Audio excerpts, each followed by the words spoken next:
De vous retrouver pour un live DeFi, le dernier de la saison, on va appeler ça comme ça. Euh, donc, je vais prendre une petite pause et je vous retrouverai probablement, je sais pas, fin août, septembre pour les lives chaque semaine après celui-ci. Euh, et pour votre attraction, et on va creuser essentiellement un sujet sur lequel j'ai écrit récemment, puisque je vous ai proposé un article en début de semaine euh, que j'ai baptisé les Janus, qui est donc, pour le mettre simplement, les écarts qu'il peut y avoir entre, ça dépend des projets, mais disons, les tensions et les problèmes qui sont dus aux intérêts divergents qu'il y a dans les protocoles DeFi et les principaux groupes d'intérêts divergents étant généralement d'un côté les possesseurs des tokens, des protocoles en question, parfois redondants mais pas toujours les utilisateurs de ces mêmes protocoles, et puis après bien sûr les différents acteurs, que ce soit l'équipe, les personnes qui les ont financés, et après potentiellement les fameux VC et tout ça. Donc bonjour à tous. Tiens, on va faire un petit truc que j'avais envie de tenter la dernière fois, mais il me reste une ALMA à donner. Et du coup, je vais l'ouvrir tout de suite. Comme ça, un petit cadeau pour les premiers arrivants. Donc il suffit de mettre NFT dans le chat pour avoir de chance sur une ALMA. Et je vais le laisser genre, sur les 3 premières minutes ou un truc comme ça. Comme ça vous fait un petit cadeau de bienvenue. Euh, Donc on va principalement parler de ça aujourd'hui. Je vais revenir un peu sur les thèmes développés dans l'article. N'hésitez pas à faire valoir vos perspectives aussi, hein, parce que c'est vrai que dans l'article, là, moi j'ai sélectionné des épisodes que moi je pensais les plus saisissants pour mon point, disons. Euh, mais dans les réponses, j'ai eu pas mal de gens qui ont rappelé d'autres épisodes. Par exemple, sur ceux qui suivent le Discord ont peut-être vu la réaction de Nolan qui rappelait un épisode un peu similaire sur Yearn, mais il y a 6 mois, de la décision qui avait été faite de minter des nouveaux tokens YFI, euh, où c'était assez similaire à ce qui se passait sur la discussion sur la décision Uniswap, quoi. Ça s'était passé de manière assez précipitée, avec un certain manque de respect, disons, pour la gouvernance ouverte et la discussion euh, propre, transparente entre pairs. Alors, je le ferme comme ça, on finit sur les NFT et on se lance. Je crois que c'est le plus petit tirage qu'on a fait sur cette chaîne. Une chance sur 10 de gagner. Hop. Et donc c'est BJF Crypto. Bravo à toi. Donc je note ton nom. Et comme d'hab, tu peux venir me faire un petit DM, Twitter ou autre. Bien joué, félicitations. Pour que tu me donnes ton adresse. Je t'envoie ça dans les prochains jours. J'ai un peu à faire après le live, mais ça, ouais. Donc le gars sera tranquille aussi. Je crois que j'ai vu que ça commençait à repartir à la hausse là avec le truc des Shiba Swap ou je sais pas quoi qui s'est lancé. Euh, Ah, salut Isiac. Ouais. Alors, je sais pas par où je vais commencer, mais c'est disons un peu plus critique que d'habitude, je pense. Surtout plus. Bon, il y a des nouvelles, il y a des choses qui sont sorties, hein, des choses intéressantes, les options partiellement collatéralisées sur Opin, des choses comme ça. Mais ça va pas être mon objet aujourd'hui. Moi, je veux plus vous laisser sur un point de caution, disons, vu que c'est mon dernier live avant de partir pour quelques semaines. Euh, donc, j'ai 3 points, en bref. Mais ma première, en fait, c'est marrant, je me faisais cette réflexion. Ce que j'appelle la saison, c'est-à-dire ma saison à moi, a grosso modo commencé en janvier, où j'ai commencé à densifier un peu plus les articles et après à construire progressivement la présence sur Twitch. Et j'avais commencé ma saison, entre guillemets, avec un article euh, que je vais vous repartager, qui, à l'époque déjà, m'avait pas mal frustré, en fait, parce que il m'avait fait réaliser euh, à quel point la plupart des commentateurs de l'espace sont plutôt des cheerleaders qu'autre chose, quoi. Parce que l'article était propre, était documenté, j'y avais mis beaucoup de travail. Bon, ça, après, c'est pas forcément une raison, hein. Mais surtout, il mettait en lumière une thématique qui n'était pas encore vraiment bien traitée, euh, qui était tout simplement de bien comprendre d'une manière non technique les risques pour les utilisateurs de marché monétaire.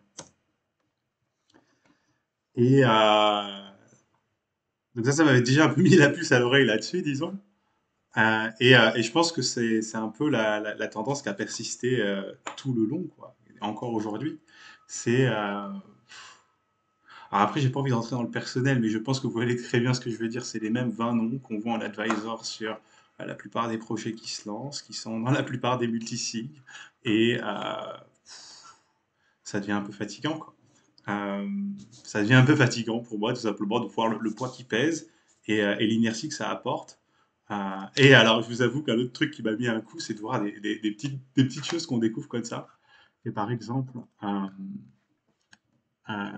côté AV, et c'est rare de voir des surprises comme ça sur AV.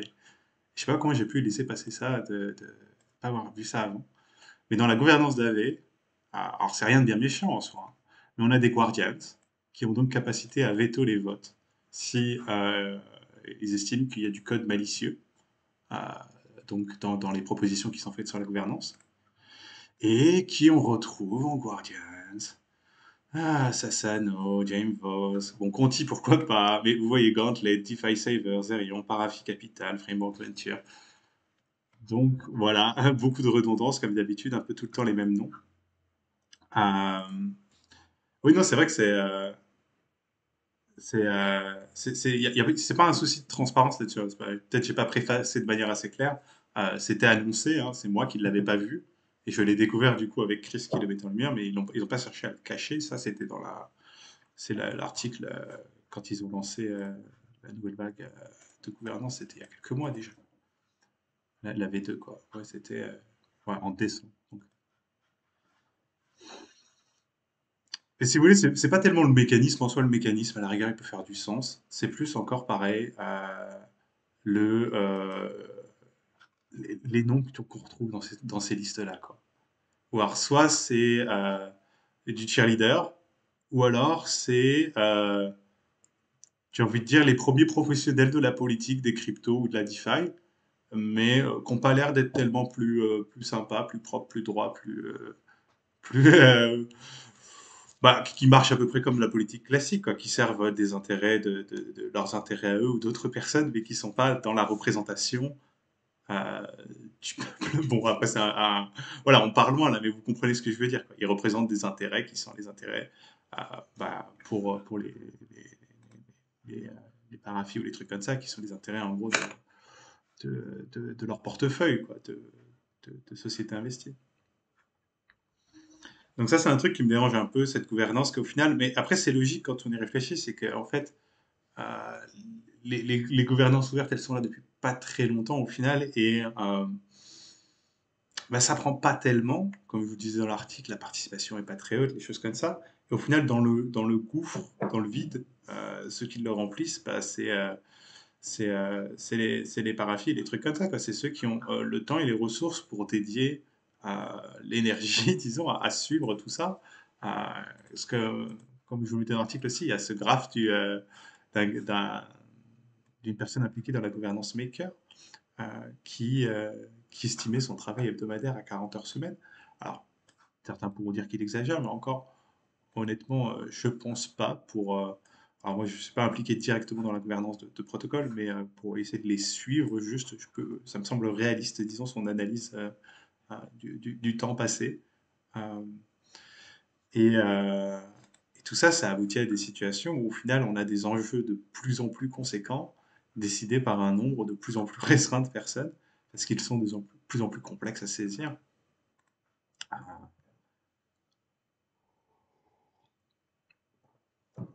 Donc, ouais, c'est pas forcément. Enfin, on va y survivre, je pense, sur le long terme, quoi. Mais sur le court terme, c'est quelque chose qui m'inquiète beaucoup, disons, au niveau de toutes les gouvernances en général, et avec les exemples que je vous donne dans les articles. Mais après, je pense que, bah, tout simplement, il y a une forme de confort, disons, de la part des acteurs qui se permettent de faire ce qu'ils font. pour certains en tout cas. Et une forme de confort qui, je pense, peut encore être... euh, voilà, c'est peut-être quelque chose qu'ils prennent pour acquis, disons, et que au final, en DeFi, tout va très vite et le roi de la jungle, qui est roi de la jungle depuis un an, il est peut-être bien assis sur son bananier, mais bon, il reste assis sur un truc qui est pas très, enfin, qui bouge très vite, quoi, si vous voyez ce que je veux dire. Euh, mais c'est vrai que, ouais, bah, en fait, pour moi, il y a toujours un problème qui est pas très clair, qui est le périmètre de la DAO, qui est vraiment le premier truc, qui est en gros, ok, on décide sur quoi? Quel est notre domaine de compétence? Tu vois, jusqu'où on peut aller? Et c'est des choses qui sont pas claires, même pour les plus grands noms de l'espace, hein. C'est-à-dire que même pour AV, et vous me connaissez, vous savez que je suis pas en train de faire du AV bashing, mais je vous dis ça parce qu'on me dit basher de tout et n'importe quoi maintenant, parce que j'ouvre ma gueule sur la gouvernance. Euh, mais même pour AV, il y avait une petite question qui est passée tout à l'heure et je crois qu'elle est toujours restée sans réponse. Qui est, bon, c'est une question troll, bien sûr, mais qui vous montre quand même la question du périmètre de la gouvernance, qui était quelqu'un qui demandait en gros, est-ce que les AV holders ont capacité à fermer des marchés? Parce qu'a priori, c'est une question légitime pour savoir, voilà, c'est juste une question, un bon exemple de périmètre de gouvernance. Est-ce que ça fait partie de ce qui est délégué au holder ou pas? En l'occurrence, la personne posait la question de manière un peu troll par rapport au marché institutionnel parce qu'il voulait rug enfin, les empêcher d'avoir leur marché. Mais ça vous donne un exemple de choses, voilà, de toutes ces choses un peu en flou, où si on ne sait même pas déjà sur qu'est-ce qu'on gouverne, à partir de là, on va pas forcément bien loin. Et bon, les problèmes similaires sont un peu partout dans les autres protocoles. Donc je sais pas si vous voulez qu'on recreuse un peu les exemples que je vous détaillais dans l'article, ou si c'est assez clair le cas que je vois sur Maker, sur Uniswap et sur IAM.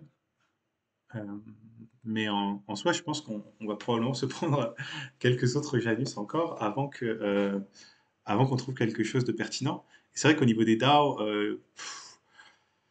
il y a des approches qui marchent plus ou moins bien, mais au final, on a l'impression que celles qui ont le... Alors c'est purement subjectif là, hein. Mais pour moi, celles qui ont donné le plus de pertinence, en tout cas en termes d'honnêteté vis-à-vis des holders, c'est presque celles qui ont eu une approche d'assumer une forme de redélégation dans l'autre sens, quoi. C'est-à-dire avec des comités exécutifs ou ouais, ou les approches du style donnez-nous carte blanche pour X mois pour lancer le projet. Euh, mais c'est vrai qu'en fait, se pose la question de est-ce que ça fait du sens d'ouvrir la gouvernance dès le début pour les projets qui se lancent? Ça, je pense clairement non. Euh, mais là, les questions les plus dérangeantes, disons, c'est sur les protocoles qui sont là, qui marchent, qui ont des milliards dessus, où là, en l'occurrence, leurs gouvernances sont ouvertes et elles sont ouvertes à tous les abus possibles, quoi, disons, potentiellement. Alors après, peut-être que moi je suis sensible et que je vois comme abus, ce qui en fait est opération normale, disons, hein. Mais parce que moi j'ai le malheur de penser au meilleur intérêt, disons, des utilisateurs du protocole et à la pérennité du protocole en premier lieu. Hum, Alors, ouais, c'est vrai que pour l'instant je blablate, alors je vais essayer de vous suivre un peu plus. Pas. Donc naturel. C'est vrai que j'en parlais dans l'article, et c'est un des premiers trucs, si tu veux, quand tu commences à regarder la gouvernance des protocoles décentralisés, en fait, tu réalises qu'on est vraiment des Cro-Magnons en train de se taper sur la tête les uns les autres, quoi. Parce qu'on en est encore à un token, un vote pour 98% des projets DeFi. On n'en a rien à faire de est-ce que ça fait 5 ans que tu possèdes ton token ou tu l'as eu hier. On n'en a rien à faire de est-ce que tu dumps 5 fois ce que tu possèdes en token tous les jours. Je ne sais pas comment tu ferais, mais tu as compris. On n'en a rien à faire de est-ce que tu es quelqu'un qui passe ton temps à répandre des mensonges sur le projet sur Twitter ou qu'importe. On ne regarde rien de tout ça. On regarde juste un token, ok, égale un vote. Point. La seule exception qu'il faut y mettre à ça, c'est Curve et du coup les autres projets qui s'inspirent des tokenomics Curve puisqu'ils ont ce mécanisme de log du VECRV qui du coup ajuste ta capacité de vote et la proportion de rendement que tu ramasses et tout ça en fonction de l'engagement temporel que tu prends. Donc là, ça rajoute un facteur temporel. Ce qui pour moi est un bon pas en avant quand même, puisque ça fait, je sais pas, intuitivement, juste dit comme ça, hein, un mec qui s'engage 4 ans va peser 4 fois plus qu'un mec qui s'engage 1 an. Ou mis dans l'autre sens, Un mec qui s'engage avec 1 million sur un an pèse autant qu'un mec qui s'engage avec 250 000 sur 4 ans. Ça me semble pas mal.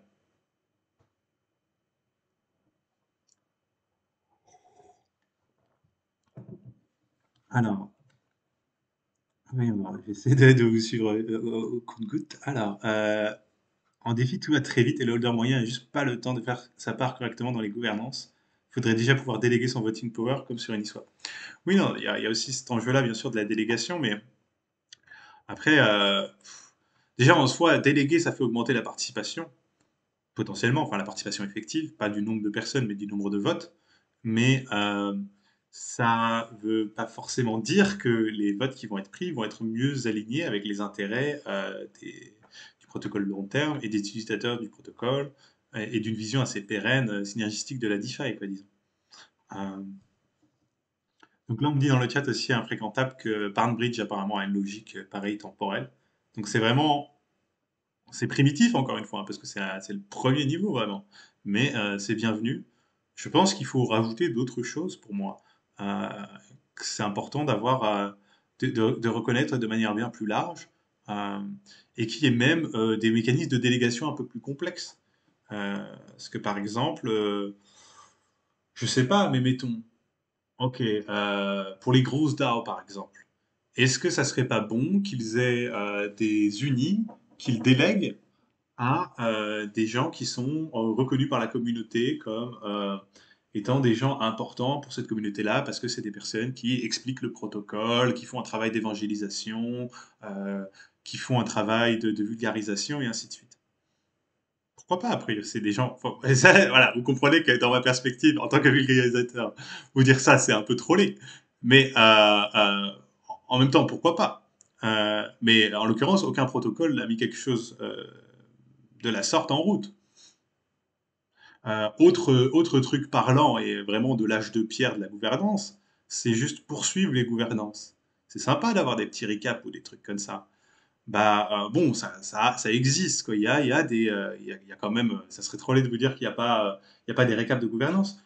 Mais c'est-à-dire que c'est pas non plus un truc vu comme précieux et important, les résumés de gouvernance, c'est bien organisé, bien structuré, avec des comptes rendus chaque session, des trucs comme...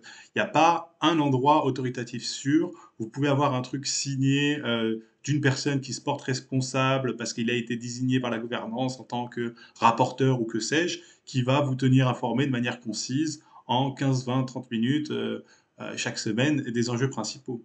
Euh, Ça va plutôt être des résumés de gouvernance produits par les projets eux-mêmes pour vous dire grosso modo qu'est-ce qui se passe dans leur gouvernance. Mais vous voyez bien, encore une fois, les problèmes des supports et ainsi de suite. Alors oui, il y a le quadratic voting, il y a le conviction voting, il y a des variantes là-dessus, mais ils sont juste pas utilisés du tout en DeFi pour des décisions de protocole. On utilise du quadratique par exemple sur Gitcoin pour peser les, euh, les matchings. Mais dans les gouvernances, vraiment, c'est encore assez simple, quoi. Et merci Guggendai pour le Prime, pour les 3 mois.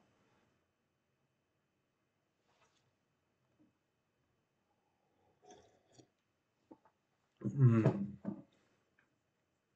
Et alors, ouais, un autre truc qui m'a un peu fatigué sur la sortie de cet article et les quelques réflexions que j'ai fait avant, c'est l'esprit de caste, encore une fois. Le côté, tu as un commentaire critique sur un protocole, tu es un hater.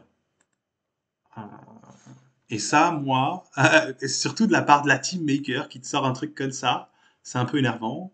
T'as envie de leur rappeler que quand Maker et Dai étaient pertinents, t'étais un des gars les plus vocaux en Europe pour expliquer aux gens ce que c'était que ce nouveau protocole un peu bizarre auquel on comprenait pas grand-chose à l'époque. T'as envie de leur rappeler que t'as fait des dizaines de meet-up où tu en parlais de ça parce que le projet avait du sens à ce moment-là parce que il était vraiment décentralisé, il était collatéralisé par l'Ether, tu voyais une vision qui semblait à peu près cohérente. Bon, il y avait des trucs qui faisaient déjà pas forcément de sens, la tokenomics de Maker a jamais fait de sens, mais voilà.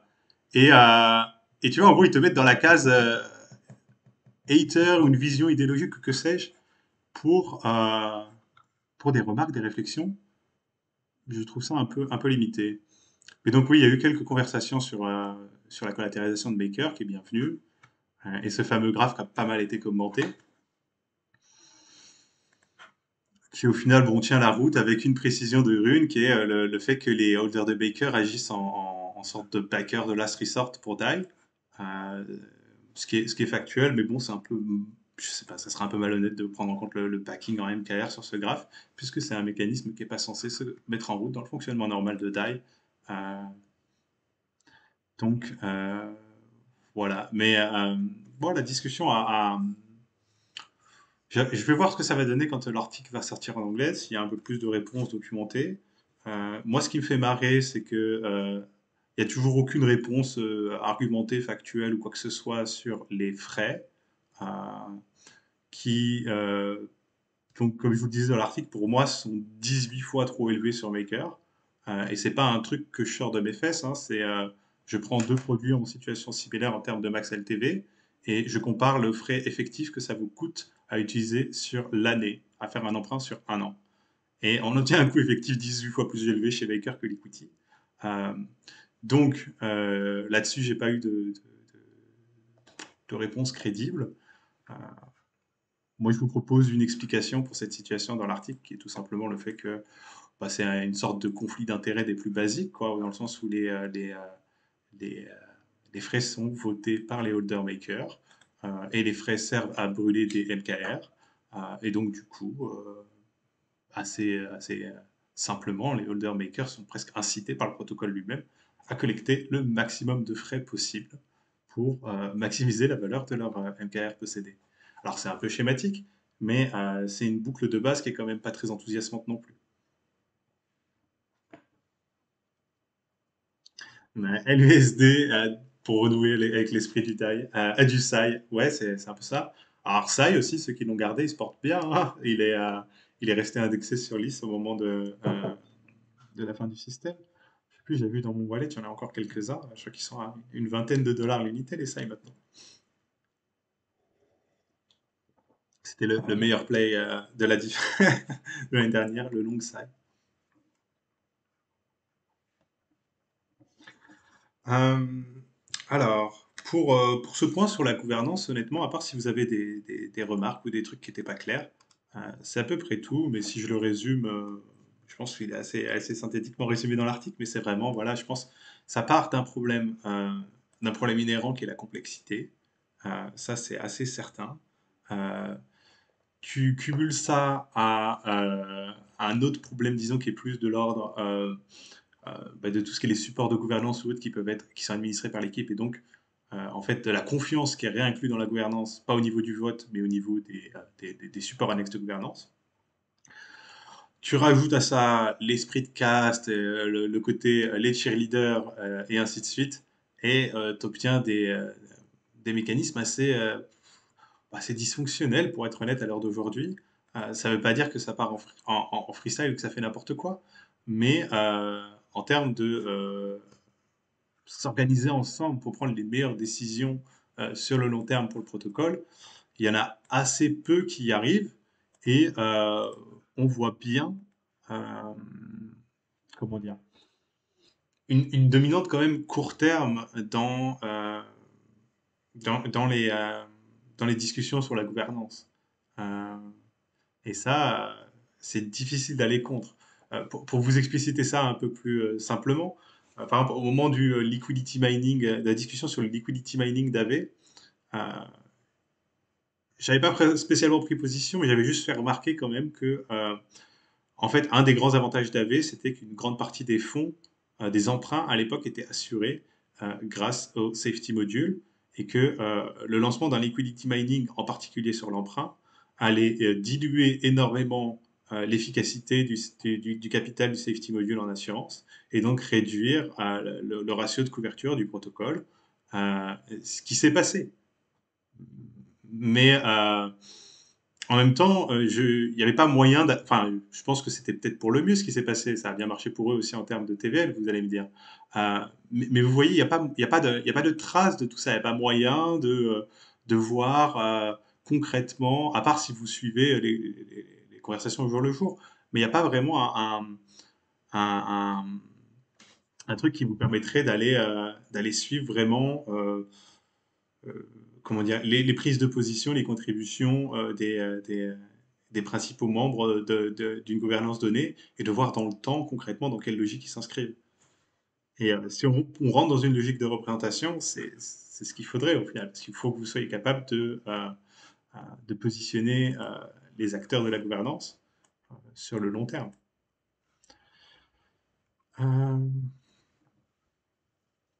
donc ouais, ça c'était pour les deux points que je voulais faire sur la gouvernance. Alors, on peut faire un petit point sur Adamant avant de partir en vacances, puisqu'il y a quand même eu des petits trucs intéressants.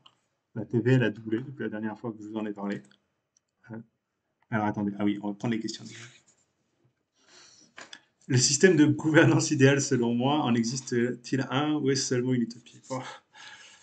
Non, honnêtement, je sais pas. Moi, je serais plus à donner des pistes, tu vois, de qu'est-ce qu'il faudrait prendre en compte. Moi, je pense que déjà, il y a toujours un énorme effort à faire au niveau de la reconnaissance de la communauté dans la gouvernance.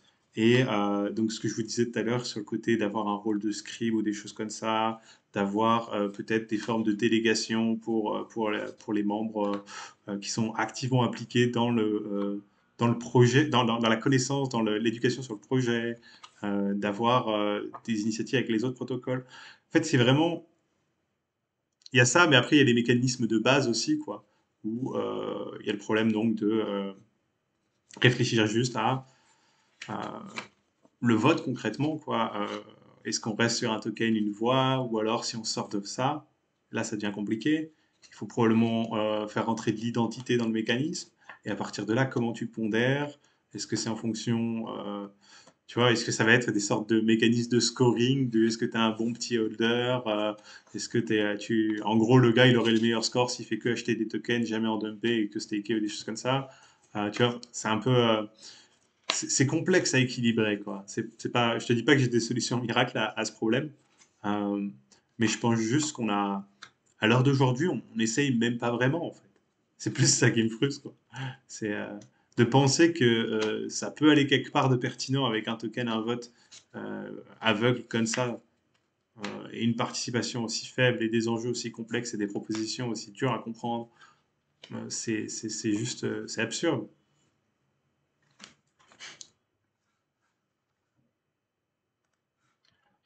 Alors, on n'a pas besoin de connecteur, moi.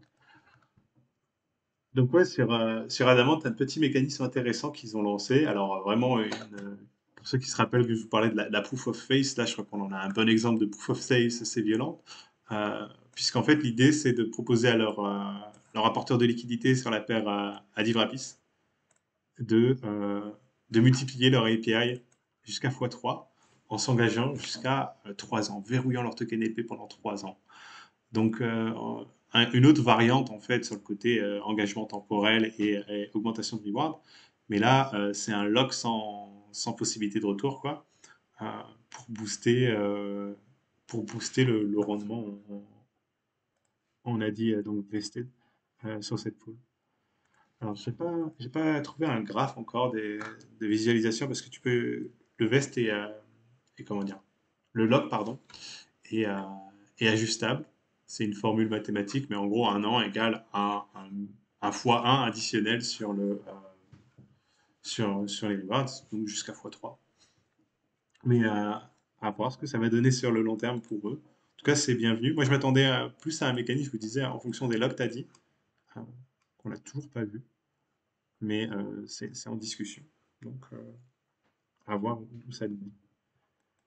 Alors, je pense que je vais garder ça assez court. Mais j'ai quand même prévu quelques petits trucs avant de vous laisser euh, tranquillement, en fait, qui sont issus de un déjà qui est issu d'une question qu'on m'a posée. Euh, je n'ai plus rien d'intéressant à vous montrer. On va repartir. Question qu'on m'a posée. Attendez, je vais essayer de retrouver son pseudo quand même, parce que c'était sympa comme question. Euh, qui était, en fait, l'idée c'était simple, c'était en gros, c'était Morpheus, je crois. Ouais, c'est ça. euh, qui me disait en gros, qui faisait référence à un live que j'avais fait il y a quelques temps, je crois que c'était avec Nansen ou autre, où on essaie d'aller voir un peu qu'est-ce que font les wallets intéressants pour essayer de trouver des petites whales et voir un peu l'activité du moment, où est-ce qu'elle allait. Euh, Et bon, donc du coup, c'était un vieux live, donc c'est pas forcément pertinent. Mais je lui ai donné une réponse par rapport à aujourd'hui qui, je pense, pourra vous intéresser. On peut même faire un petit début en live pour que vous compreniez l'idée. Donc là, je ne vais pas prendre dans de scène ou quoi que ce soit, on va vraiment faire un truc simple. Mais donc je lui disais, généralement, en fait, pour trouver des baleines, tu vas là où il y a beaucoup de poissons. J'aimais bien l'image, mais c'est bien ça. Donc, je prenais comme exemple qu'à l'heure d'aujourd'hui, si moi, là, je cherchais des baleines, euh, j'irais les chercher du côté, par exemple, des baleines efficaces, bien sûr, hein. J'irais les chercher du côté des gens qui ont une grosse implication dans le Convex. Par exemple, un des protocoles que j'estime pertinent en ce moment, et donc j'irai voir du côté, par exemple, des gros stakers de CVX CRV ou des gros stakers de CVX tout court pour voir après qu'est-ce qu'ils possèdent d'autre, par exemple. C'est un petit début. Donc, bien sûr, il faut exclure les contrats et les choses comme ça. Donc, si là, vous allez par ici, euh, on est sur le CVX. Alors, sur le CVX, ils vont tous être. Le problème, c'est qu'ils sont tous stakés dans le contrat. Donc, regardez en holder à l'heure d'aujourd'hui, ça va pas être top.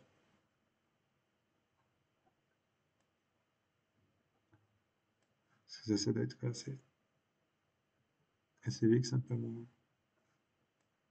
Donc si on prend par exemple, je sais pas, une position assez grosse, et après à partir de là, vous allez voir un peu avec un debunk ou quelque chose comme ça. Debunk, pas cool. ou un debunk, un zapper, en fonction de ce que vous préférez. Ça peut vous donner une idée, un peu, une aperçu au total de la position, des autres positions. Donc là, ça n'a pas l'air super intéressant. On va essayer de voir un autre.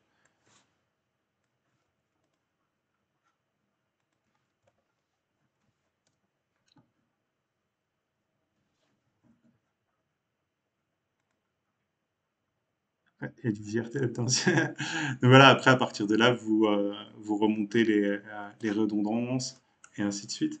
Alors, c'est vrai que là, sur s'ils sont tous stakés dans le contrat, c'est un peu chiant pour voir les holders. Mon stream glitch, vous avez des problèmes d'image? C'est pas. Mais voilà, ça vous donne une idée d'où commencer. Et après, à partir de là, vous pouvez reconstruire. Euh, un autre outil qui est bien cool aussi, pour ceux qui s'intéressent plus je crois que c'est ça, c'est Airport. Ouais, c'est ça. Pour ceux qui s'intéressent plus côté polygone, si vous voulez checker un wallet, moi j'ai plutôt utilisé un outil comme celui-là. Il y en a quelques autres, mais qui sont pour le coup Airport sur Ethereum, c'est pas ouf, il rate plein de choses. Mais pour voir un wallet polygone et BSC, si vous êtes plutôt là-dessus, euh, c'est pas mal du tout. Donc voilà, le petit guide pour chasser la baleine pendant les vacances, si vous savez pas quoi faire. Un autre truc, je vais me risquer à me mouiller un peu, mais lui, ça me semble vraiment assez évident maintenant. On a eu d'autres signaux faibles qui ont confirmé mes intuitions, disons. C'est d'aller chercher vos XP de Zapper. N'oubliez pas de le faire tous les jours. Donc je vous avais dit, quand je l'avais mentionné la dernière fois, que pour moi, il me semblait avec une assez forte probabilité que ça soit un mécanisme de sorte de triage, de filtrage, avant un potentiel token de Zapper, qui sera donc distribué en fonction de l'XP obtenu ou des tokens des NFT mintés. J'augmenterai encore la probabilité de cette estimation. Encore une fois, ça reste de la pure spéculation. Et ceci n'est pas mon wallet, ça c'est OXB1, je crois que c'est un vieux wallet de XB1. C'était plus pour vous montrer le questing. N'oubliez pas d'aller donc faire vos quêtes tous les jours. Si vous n'avez pas commencé, vous pouvez encore le faire, ça dure jusqu'au 26 juillet, mais vous n'aurez pas du coup le précieux Zapi, puisqu'il a fallu, il aurait fallu commencer un peu plus tôt. Et ouais, pour les NFT, vous n'avez pas besoin de les minter immédiatement, donc n'hésitez pas à attendre que ça soit pas. Et pour les quêtes, euh, n'hésitez pas à les faire sur Polygon pour payer des frais faibles. Oui, je crois que c'est OXB1 ce wallet. Donc maintenant, il fait plus grand-chose sur Ethereum. Mais on l'avait regardé il y a quelques mois pour voir un peu. À l'époque, il était un peu plus actif. Parce que là, il a quoi? Ouais, ouais, il a quelques trucs, mais c'est pas.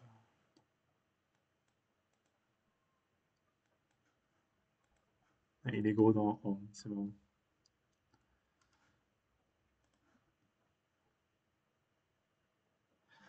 Ouais, je sais pas si tu peux avoir le Zappi si t'as raté, si t'as raté quelques. Moi, c'est vrai que j'ai oublié quelques jours aussi, et je serais triste si je rate le Zappi là-dessus. Bon, de toute façon, ça vaut le coup de continuer à le faire. Hein. T'as jusqu'au 26. Peut-être qu'ils ont prévu un truc un peu sympa, ou genre, t'as une semaine en plus pour ceux qui ont pas eu le temps de faire tous les coins. Je sais pas. On verra bien. Mais voilà, moi, c'était juste sur le point que ça serait dommage de pas le faire. Euh, alors après, c'était que je me dise pas de bêtises. Instadap ou DeFi Saver qui propose une formule à point nommé, ça doit être Instadap peut-être, hein, qui proposait une formule pour migrer, non c'est peut-être, non c'est DeFi Saver, pour migrer un emprunt de Maker à Liquidity par exemple. Ah. Donc ça fait un truc bah, attends, assez intéressant si vous voulez optimiser votre taux annuel par rapport à ce que je vous disais. Euh,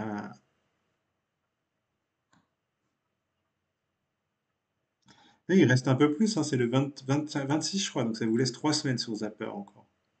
3 semaines, vous avez 6000 XP avec les quêtes de swap et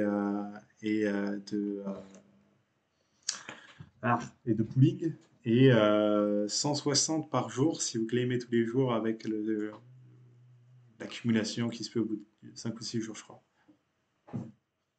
Et je sais pas combien il vous faut d'XP pour arriver à niveau 10, mais moi je suis niveau 8 pour l'instant. C'est ça jusqu'au juillet 26. Donc. Ça va être tendu. Et j'espère que je réussis à avoir le Zappi. Moi, c'est là où on en est.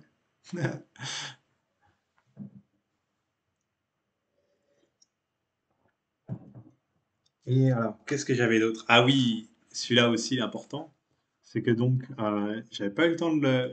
Si, je crois que je l'ai rajouté dans l'article, mais après, c'est le fameux wallet de la multisig du vote uni. Donc là où ont été alloués les 1 million d'unis, le DeFi Education Fund. Donc si vous voulez prolonger la thématique et suivre pendant les vacances, euh, vous pouvez un peu voir s'il se passe des choses sur ce wallet.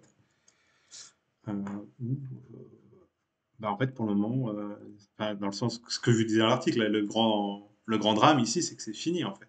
Ils ont des enjeux de reporting, mais c'est fini. C'est 22 millions de dollars à l'heure d'aujourd'hui, ils sont alloués. euh, et, euh, et la communauté aura eu un contrôle, une application assez limitée au final dans cette histoire.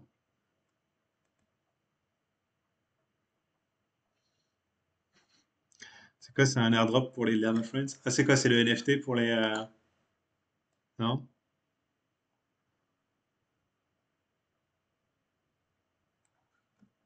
Ah, des NFT pour les holders. C'est quoi, c'est aujourd'hui?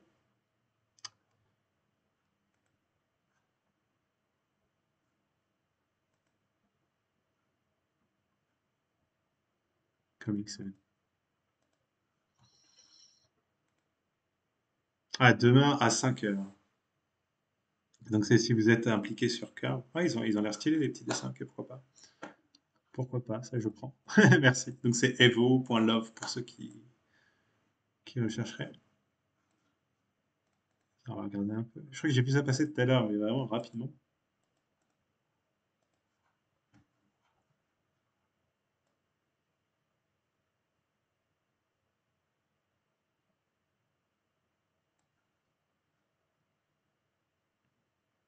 C'est ça. Donc pour les gens qui ont supporté Curve, qui stake dans Convex, ou qui possèdent une Wi-Fi Curve. C'est quoi ça? C'est Kali? Ça serait stylé.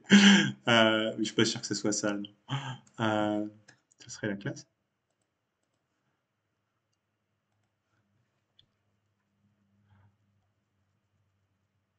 Il n'y en aura que 1024. Ouais, c'est vrai que ça va être tendu. Quoique, il n'y a pas tant de holder VEC avec ça, mais il y en a quand même plus que ça. Ouais, donc, il va falloir qu'il se réveille. Il va falloir être rapide. C'est le Evo, là, c'est le truc qui est linké par 788 MBL juste plus haut, naturel, qui est. qui est un artiste qui fait un 1024 lama pour pour les gens impliqués dans le curve convexe à plusieurs niveaux. Un amateur de curve qui veut faire un petit truc sympa, apparemment.